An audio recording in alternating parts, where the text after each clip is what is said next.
May una nang natukoy ang DILG ng mga lugar na posibleng isailalim bilang election hotspots ngayong paparating na midterm elections. Inaasahan namang isa sa pinal ang mga ito sa susunod na mga araw bago ang opisyal na pagsisimula ng election campaign period. Narito ang balita ni Paul Montibon.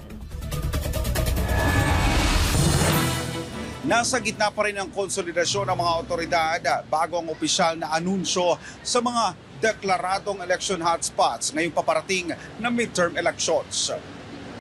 Kinumpirma ng Department of Interior and Local Government o DILG ang 38 lugar sa bansa na posibleng isailalim sa election hotspots sa gitna ng papalapit ng midterm elections ngayong Mayo.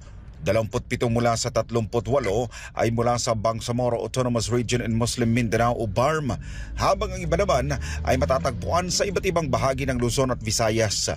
Sa pulong balitaan ng PNP sa Campo Crame, nilinaw nila na isa sa ilalim pa sa revalidation ang listahan ng DILG sa tulong ng Joint Peace and Security Coordination Council.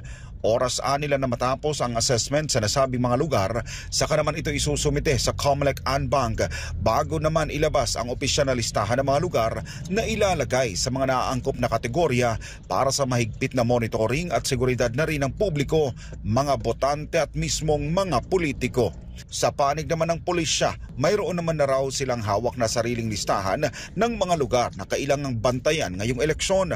Gayunpaman, kailangan din itong pag-aralan ng iba pang security sector bago gumawa ng hakbang para dito, katuwang ang Armed Forces of the Philippines na miyembro rin ng JSCC. Sa ngayon, regular naman nila ang pakipag-ugnayan ng mga otoridad sa mga barangay upang mas madaling matukoy ang mga individual o grupo na maaaring maging dahilan ng gulo, lalo na sa panahon ng botohan.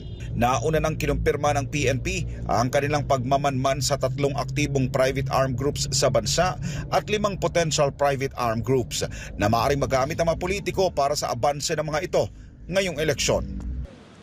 Pareho namang umaasa ang DILG, PNP at maging ang COMELEC at iba pa na security sectors na hindi magkakaroon ng karahasan ngayong halalan. Sa pagkipagtulungan na rin yan ng publiko para maisakatuparan ang hangad na payapang eleksyon ngayong taon. Mula dito sa Quezon City, para sa Diyos at sa Pilipinas kumahal, ako si Paul Montibon, SMNI News.